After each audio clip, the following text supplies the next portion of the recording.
at this point, let's do the quick run through for the folks over on Aavak After Hours, so they don't have to sit through. How long has it been? An hour of us deciding all of this. These are the setups for our galaxy. These are the kind of galactic settings for the broad strokes of how people are set up. So it's going to be pre-warp. We're going to have randomized and hidden research, so it's maximum replayability. Also very slow research, so that people are going to have to specialize and really commit to their choices.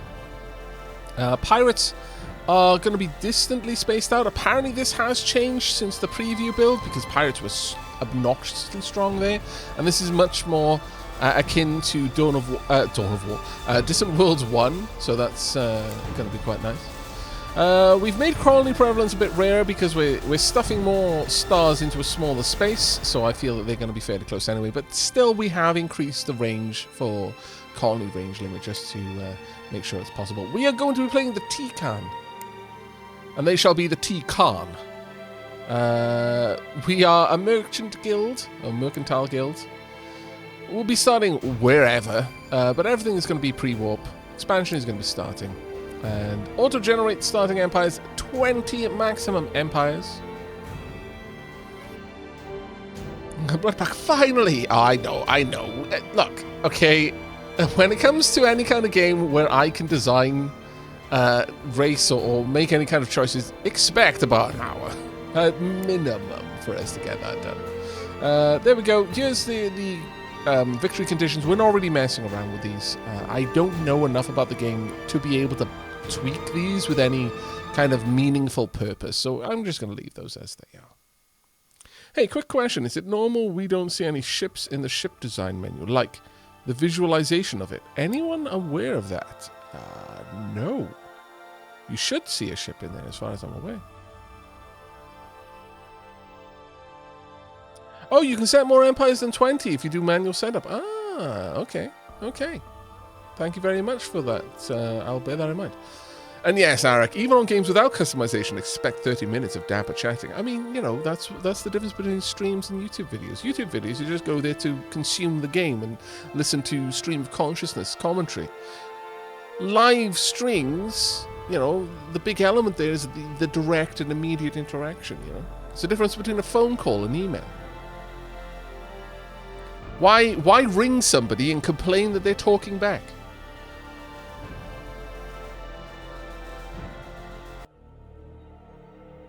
Our faction is known as the T-Khan. Our government is Mercantile Guild. We are the Tikan. Tikan have the natural skills in mining rate, damage control, repair rate, trade income, and ship construction speeds. Our leader is Kibble Poldan. That isn't their real name, it's an alias. We will find out their real name in a moment. Skilled in tourism income, weapon research, troop maintenance savings, and military ship maintenance savings. That's actually good. This one, maybe eventually. Our home colony is Dvoran 2, a sandy desert planet in the Dvoran system. Nearby is the rocky metallic moon, Womagus. Our faction has primitive technology. We're just beginning to take our first steps into space. Explore, expand, and conquer. Indeed. Indeed we shall. Oh no, did it reset our flag? That's annoying if it did. Yeah, it does. Actually, looks like it did. Aww. Oh well. Okay. The Wander time. Come again. In ancient Tikan world ship ruins, we have made a curious discovery. We Tikans are born to wander. For generations, we have traveled this world, hunting Bakdur, always seeking what is new and unfamiliar, never staying in one place for long. Yet this world is finite, and our legends tell us of a time, centuries past, when we wandered the stars, taking for ourselves whatever we could find. These stories recount a time of great upheaval, when powerful hunters sought to destroy our ancestors. Rather than fight, they wisely chose to hide on this world. Here they survived, though at the cost of their accumulated wealth and the freedom to travel beyond the limitations of soil and gravity. Though remnants of ancient machines have been found on this world, we could not make them work, no matter how we took them apart and put them back together again. Long have we been trapped. Our very nature denied us. Even worse, Here we are vulnerable should we be discovered by the ancient hunters who ravaged the galaxy long ago. True safety requires perpetual wandering. Yet we never gave up. We continued to tinker, continued to experiment. At long last, we have brought some of the old machinery back to life. Now we can explore the system beyond this world. We can wander from planet to moon, to asteroid, searching for what we can use for our own purposes. There will be new riches to uncover and make our own. We will never give up seeking the lost parts, the lost machines, the lost treasures. And someday soon, we will travel beyond this system and return to the stars. New sights and new riches await us. We have found technology that has advanced our understanding of early warp field experiments, and we have found technology that has advanced our understanding of research labs. These ruins provide the following colony bonuses: 4% colony development, 8% reactor research, and 9% scenery. That's actually quite nice. Take me to the location of this, and then goodbye. Right, let's pause.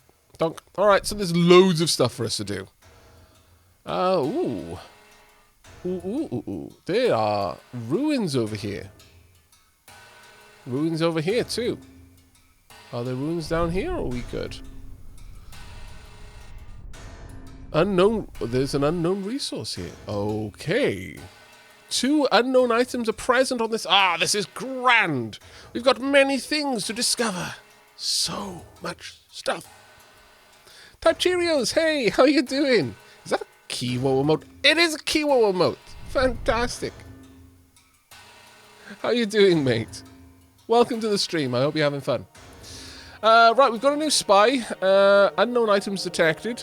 This is actually quite a nice little start, I'll be honest.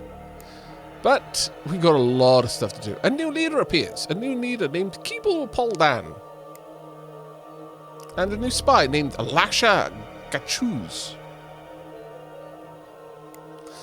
Right, interested to see the game. I'm gonna be honest, it's gonna be a little bit before we get down to that, because there's so much stuff for me to do early on. We've got a bunch of things that we need to get going with the new start. We have started more towards the Galactic Rim. Not right on the edge, which is good. There's a good couple of systems around us, so we've got some exploration we can do. We're backing up towards a nebula, though. Alright, I don't think this is a bad place to start, honestly. It's a reasonable one, I would say. Just tuned in. Can I please get a summary of the game? Brian, hopefully chat can help you out with that, because we actually did spend a fair bit of the stream discussing what it is. But in a very, very broad stroke nutshell, it is a space 4X with a lot of narrative events that can create a story out of this. It isn't just numbers, though it can be, if you want to lean more in that direction over having more of a role play kind of feel. What on earth is going on down here? Is that star exploding or something? That looks particularly cool. But right now, we need to set up our empire, and we also need to get a bunch of things named, so we're going to look into that. I am going to forestall designing a bunch of ships. It looks like I am already building a bunch of ships. Okay, so the first thing we're going to do, the very first thing we're going to do, wrong thing. We are going to go over to policy settings, and I am largely going to turn off automation. Not all of it, but quite a lot of it. You can have ridiculous... This is probably one of the core mechanics of this game. Yes, no, Felix Hunters, that is exactly what this game is. It's a space opera. But as with what I was about to get into regarding the automation and how much you can customize this, it can be more space opera or less space opera depending on how you want to play. You're not forced to go through this like a story. You can play it just like a hard and fast, only focusing on the mechanics 4X, like Civ or something like that. Or you can lean more into the narrative events that poke up and role play it to a certain degree if you want to. Now, I am a pretty big fan of not having everything managed by the automation, but it really is a powerful tool. You can have everything between literally nothing, no automation of any kind, all the way up to the game will play itself, and it will do a good job of it. And you can just watch it and see what it does. And if you find that you're having trouble with the game, by the way, this is actually a pretty good thing to do. This is a really, really good thing to do. Because you can just watch the way that the AI will handle things and kind of tune into that yourself. But we are going to... Largely, I wanted to suggest stuff to me rather than automate it. Colony population policy. Automate the colony population policy in your empire or control this area manual. Population policy controls which alien races are allowed to migrate to your colonies. Note that each individual colony can also toggle control of population policy from automate to manual. I'm going to pop this on manual for now. Colony facilities. I largely want them to suggest them. I want manual taxes. The stock levels I might leave on automatic. This controls the maintain levels of resources that are stockpiled at a location. Note that each individual colony can also toggle this. So basically, the stuff that's like there isn't some sort of global magic bag of holding style inventory of stuff that's available in your world. And this isn't like Stellaris, where the resources are energy and matter. Although at this point it's like energy, minerals, and alloys. With a cabal of strategic resources. This is like, we've got a stockpile of steel, and we've also got a stockpile of the Caslon fuel, and we've also got a stockpile of these particular crystals, and we've got a stockpile of these brightly coloured pebbles, and we've got a stockpile of so many different resources. And ships are made of many, many resources, so I'm actually going to leave that on automatic. I don't think I want to get involved with that one. Funding levels, I'm going to manually control that. Ship construction, very much just suggestions. Repair and abandon ships and bases, just suggest that to me. Research, sod off, I'm taking control of that. Crash research, very much manual as well. Ship design, nope. Character locations, nope. Intelligence missions, nope. I want to have control over all of that. Everything else can be suggested. All of these can be manual. Fleet, well, When enabled, fleets will build new ships according to the amount specified in their fleet template.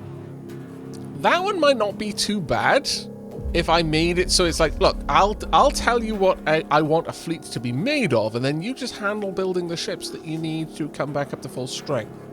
Possibly on that way. That one. Wow, Belial there with the 10 gift subs. Still about your own, mate. That's very kind of you.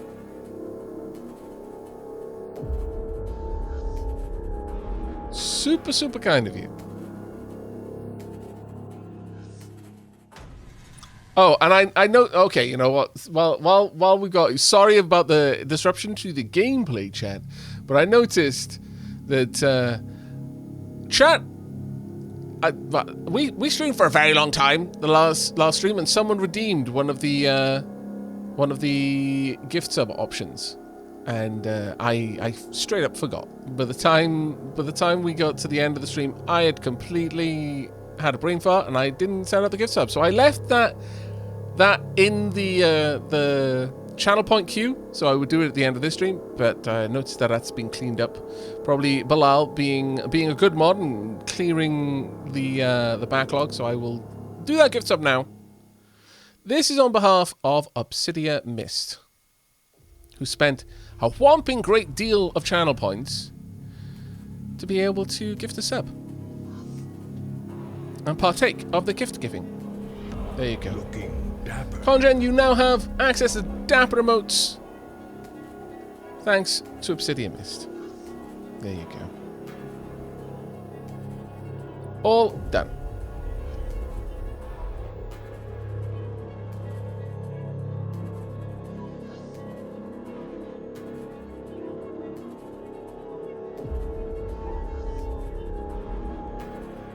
Oh, that's what the 10 gift subs were for. That's incredibly kind of you. That was super kind of you, actually.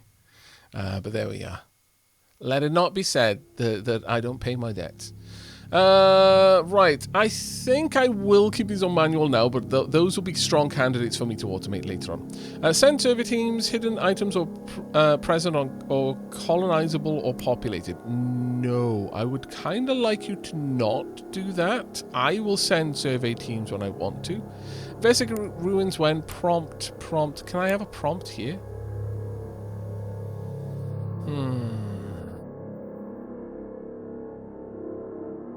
No. Determines when an exploration ship will send a survey team to explore a location more thoroughly. When exploration ships have resource scanners, they will usually use these to explore a planet because they are faster. But you can override this in some situations using this setting. Well...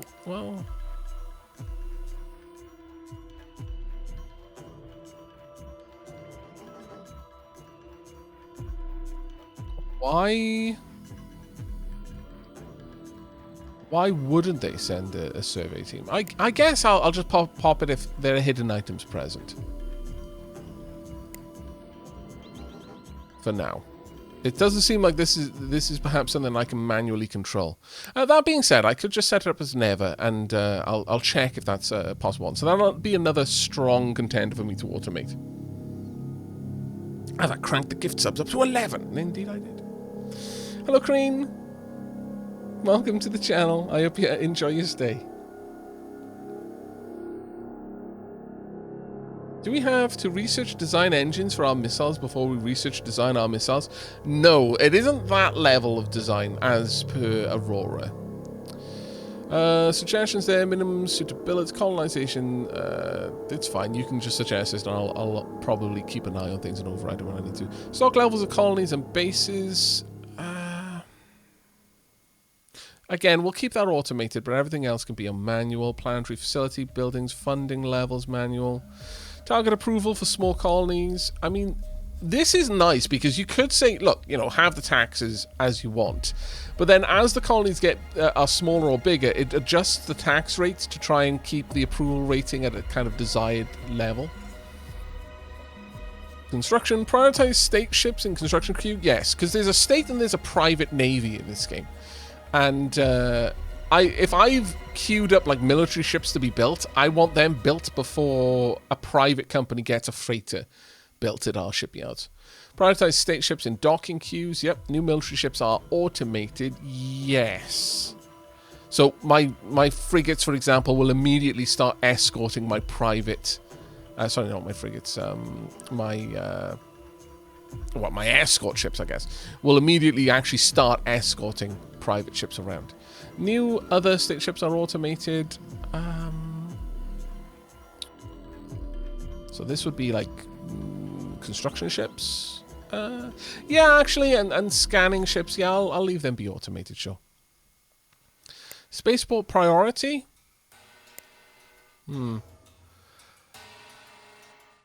Actually, I do want Spaceport to have a fairly high priority. That can have high, this can have very high. Monitoring station, construction ship, the rest of them can be normal.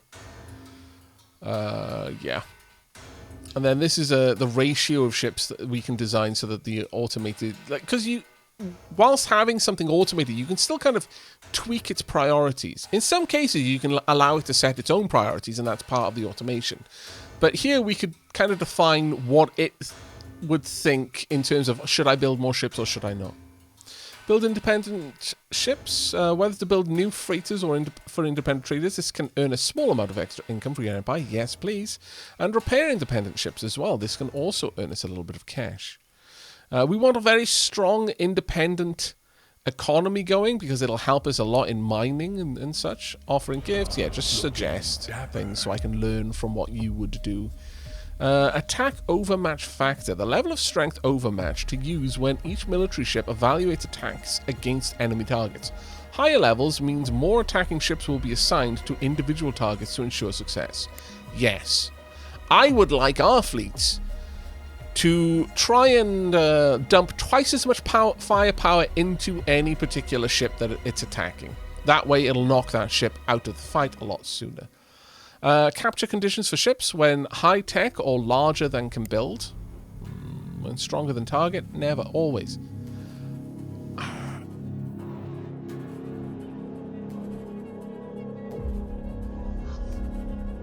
Yeah. Realistically, if I've got like boarding crew and I have the opportunity to board and capture a ship, which is a much more involved ordeal than just shooting it, I don't want to do that if I could just build that ship myself. But if it's got tech that I could reverse engineer, or it's a bigger ship class than I can currently manufacture myself, then it is absolutely worth taking out. So yes, I mean, you could go for when stronger as well, but I think one higher tech or larger than can build is a better one. Capture condition for bases when base is in own territory. I'm totally fine with yoinking ships that are like in the demilitarized zone. They shouldn't have built that station in the demilitarized zone unless it was like a resort station. But, well, that's the problem. You build it in the demilitarized zone and don't have ships there sneaky, cloaked up, you know, flaunting international treaties. Well, that's on you. Because the people who know what they're doing totally have cloaked ships flaunting international treaties. Are you able to adjust these settings at any time, or is it done once at the start? You can adjust them at any time. I just like having all of this set up first. Like I said, at the beginning of the game, it is a slow thing for me because I like to set up the Empire and then let it run for a bit.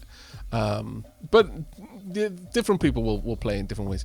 Enlist military ships. Whether captured military ships should be enlisted into your Empire or should instead be scrapped for tech and resources.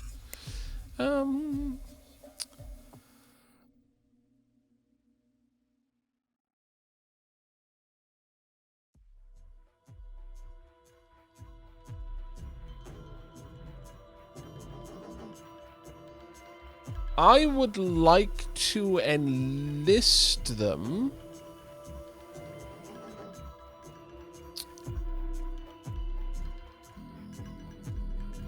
High tech or larger that can build, otherwise immediately scrap for disassemble.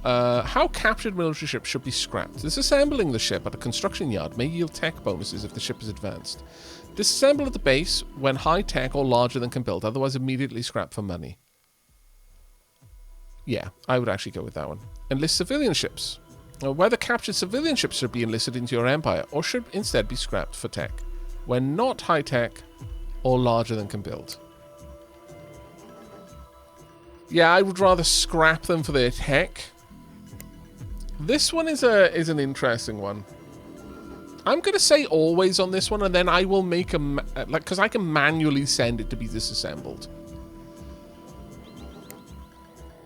And I think that's a choice. If it's a military ship, I want to have a quick look at it, and it might immediately be useful to the situation that I currently find myself in militarily. So I want to make that choice explicitly. But once I've made the choice, then it should use this to decide how to scrap it. Disassemble military civilian ships. Yeah, if it's higher tech or larger than can build, then go ahead and disassemble that, because I might get some info on. Some tech boosts on building larger things. Enlist bases. When captured bases should be enlisted into... always. If I've captured a space station, I want it. Upgrade enlisted military ships. That are enlisted into your empire should also be retrofitted to your latest design for their role. No, because they might actually be better. Upgrade enlisted civilian ships. Yes, civilian ships should be upgraded. Characters at conquered colonies or bases. Capture if enemy. Return home if other.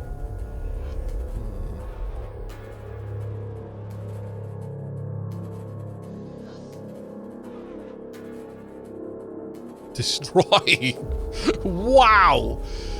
Yeah, we just found all of these scientists in this research station. We just put them to the sword, frankly. The heretics. Probably dabbling in arcane secrets. Trifling with powers beyond their ken. Can't be trusted. No, we'll capture them if they're enemies. And if they're like neutral characters, we'll return them home. I think that makes sense. Evening, Aavak. Just got back from my mother's birthday dinner. Oh, well, I hope your mother's birthday went well, Melissa. And Mio, thank you ever so much for the gift sub there. That's very kind of you. Hello, Marlo's Folly. Thank you very much for the 10 months. And Crean, hello. Sorry I missed your message earlier. Heretic for the win. I mean, well, yes. Yes, Heretic. I'm not going to lie. When I play Mechanicus, do I ever not go for the Zenerite tech? No. Scaveler Bay. Scaveler, the only waifu. All the others, pale copies. Poor reproductions. No novelty. No extra mechadendrites. No, it's just boring. Boring. Low tech. Base.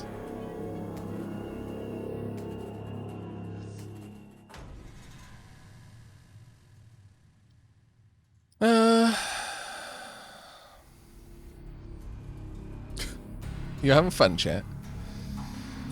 Right. Automatic refuel manual ships.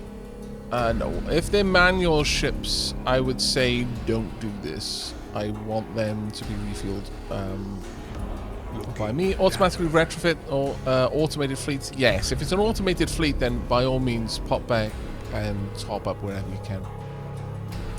Troop recruitment. That's very much manual. Colony garrison level. The level of defensive troop garrisons at your colonies. Higher levels means your colonies will recruit and garrison more troops to defend against invasion. I'm going to say normal for now. Attack troop level, though.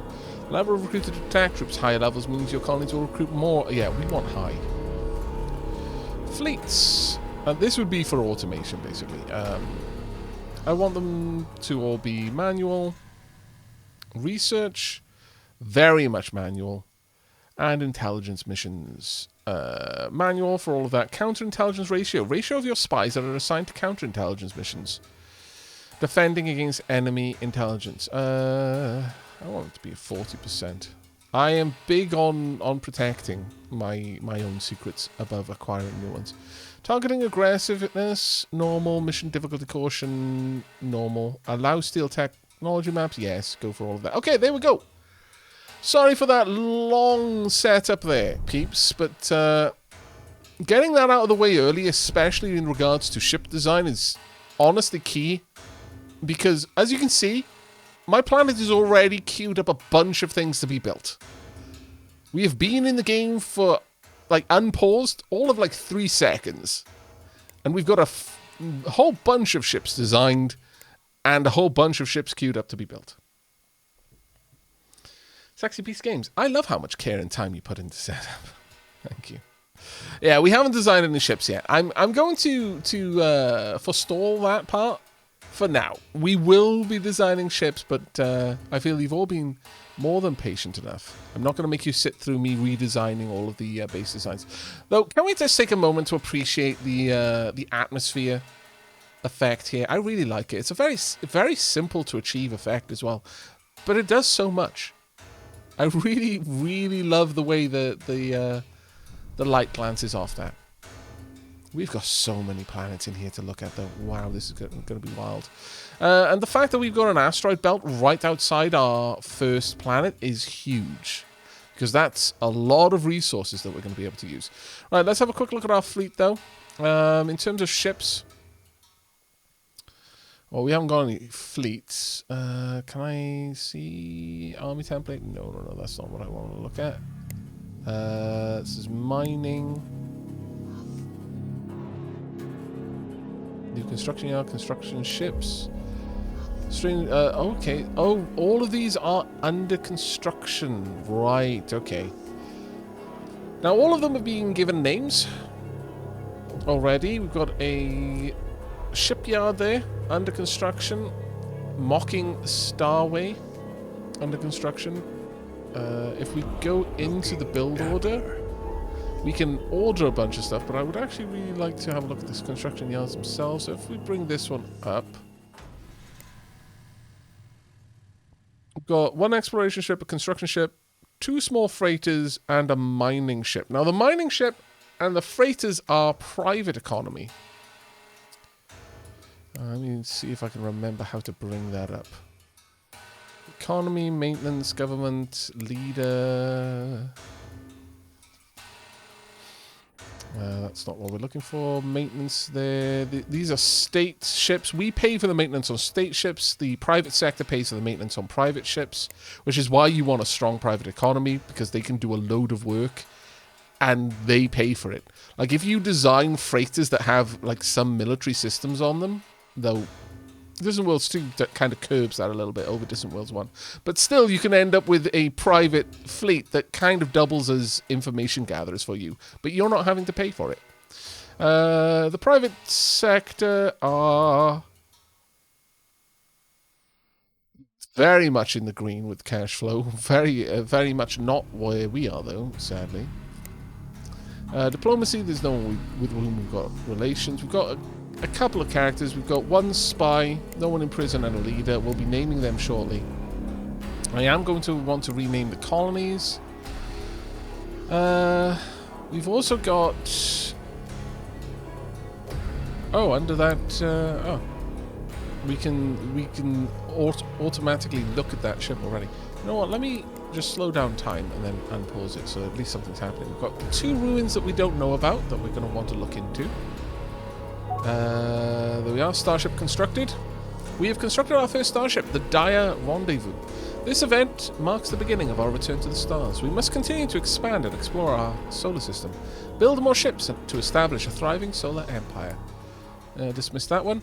Now that ship should already be looking for things to do. Abandoned ships and bases, can't see any. Special locations, none yet. No mission, but it is fully automated, so it will grab one shortly. In terms of mining locations, we can see the resources in the Empire. This is the list of resources that we know about. There are lots. And all of them do different things and are used for building different kind of subsystems on ships. So we're going to kind of need all of them eventually. Some of them are luxury resources. But we can see how much we're using out of the initial stockpile we have. Because we've started with stockpile, but once that's gone, that's it, if we don't get more from somewhere else. So that's really important that we cover any deficits early on. Mining-wise, we are actually mining Osalia and silicon from our planet. We don't know of any new locations, and there is one mining ship on the way. We don't have any fuel tankers. I don't even think we've got the research for it yet. And speaking about research, we really should dip our fingers into that little pie. Right, currently we are researching early warp field experiments. It is worth going for, because honestly, once you've got warp drive and you can move faster than the speed of light, so much more of the world opens up for you. But what we can have a look at right now, we've obviously know quite a lot about diplomacy with regards to our own race. So if we meet anyone else of our own species, we're going to be able to interact with them.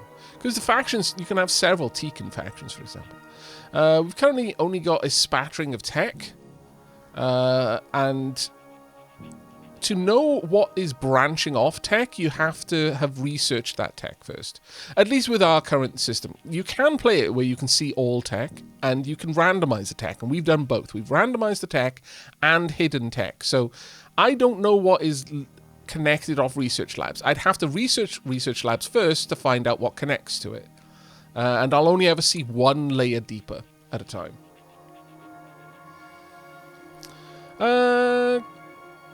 Garda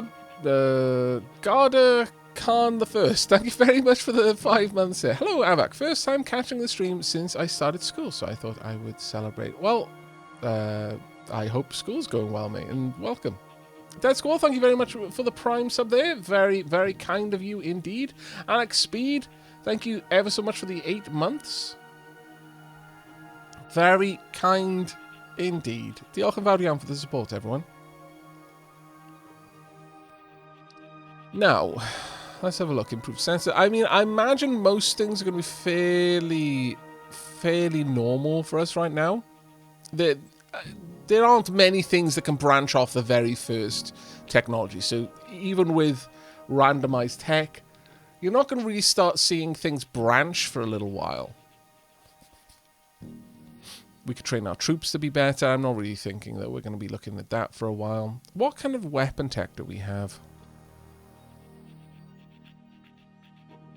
We've actually got a spattering of weapon tech. We've got early ion weapons, energy pulse weapons, early area weapons, tractor beams, early torpedo weapons. We don't have missiles or kinetic weapons, though.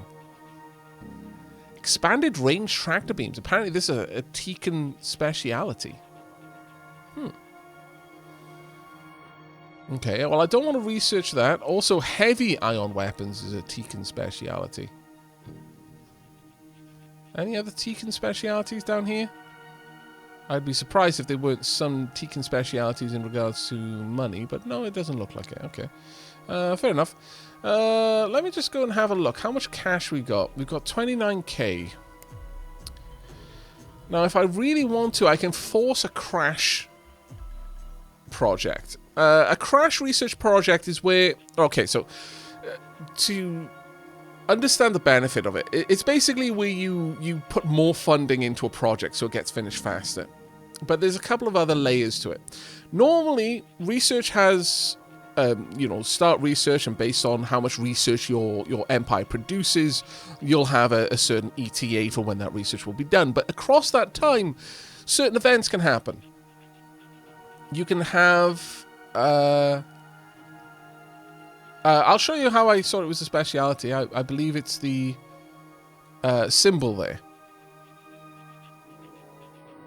Now, I could be wrong about that, but I believe that the icon there lets you know that it's a speciality for your race. It might even be exclusive to your race. However, the way that crash research works is under normal research, you'll have a certain amount of time before the research is done, but across that time, events can happen. And some of them will be based on the researchers, some of them will just be random narrative events. Your researcher might discover that actually for the last several years they've been kind of going down a dead-end path to the research. It looked really promising at the beginning and they put all of their effort into it, but turns out that no, actually that wasn't the secret key, and it more or less dead-ended. So they have to go back several steps and reevaluate options and then look down a different path. That can set the research back enormously. Likewise, they can make a sudden breakthrough and trigger a crash effect. Now, the nice thing about crash effects is it means that you're going to get something like 15-20% extra research speed, but it is now impossible for any setbacks to happen. Whether you paid for it, so you just dumped so much money into the project, the best and brightest minds are working on it, so now it's effectively too big to fail, or some genius scientist had an epiphany on their way to work or in the shower, and suddenly they were able to move from A to D without having to go through B or C. Either way, you're going to get that research a lot faster, and it's now completely immune to narrative setbacks. And because early warp field experiment is kind of important, I would like to play the 3,735 of our 29,000 to initiate crash. We want to get this done as quickly as we can. But Tekkens don't show. That's why they had an epiphany. They decided that it's basically like self-flagellation. Only for Tekkens, it's washing the sacred oils out of their fur. Yeah, that's right. Showered with ideas. The pain focused their mind. We'll pay the costs and we'll go into crash. There we are. Okay. That will get us warp drives a lot faster. And for now, I'm just going to let time pass at a normal speed.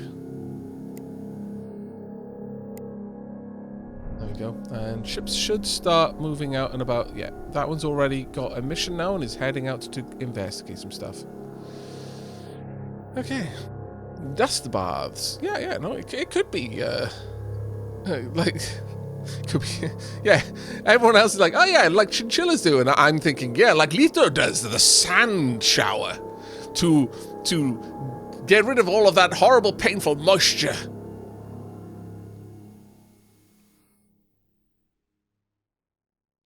You pay for a massive propaganda campaign to convince your people that other moons are indeed made of cheese.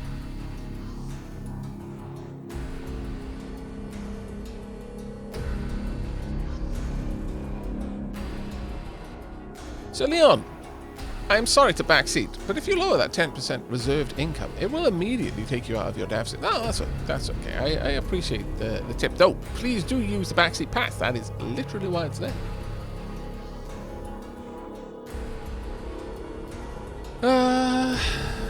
You know what, though? I will give you back your points for the initial backseat pass about you can set more empires through manual, because that was actually just genuinely amazingly good info. There you go.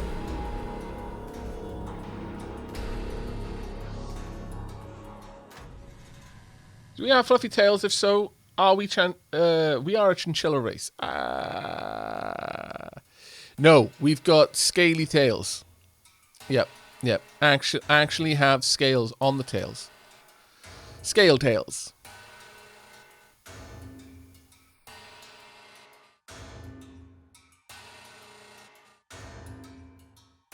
Right. Now, we've got a couple of things that we can do. One is I'm going to change the name of this planet. What are we going to call this? We're going to do. You know what we're going to do. Aavak. God made Aavak to train the faithful. Leafy poo, wow. Right, we've discovered a new source of Mebnar.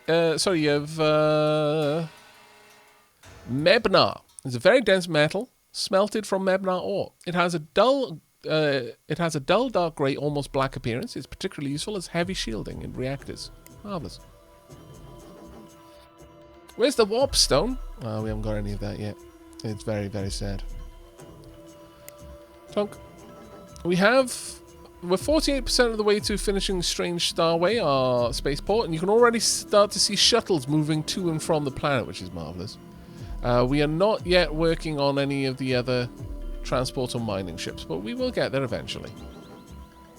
And I like the little shuttle teams heading down to explore the asteroid. Fantastic. It'll take a certain amount of time to get done.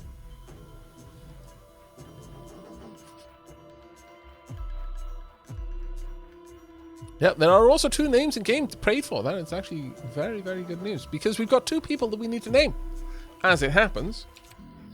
Right, Nightbot, where are you? I need to decide what name we're going to use.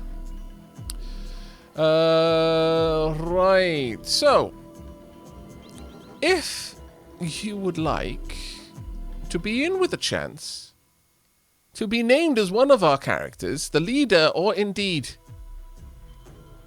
Why do you want hashtag leafpoo? Balal, your friend is soon enough going to hate you. We are going to need a keyword in chat. Don't worry, the names are already paid for. Actually, so many people have just dumped names again. The many names are going to have been paid for quite some time. Okay, so Dapper Chat is, as always, incredibly generous, and they've already prepaid for so many names.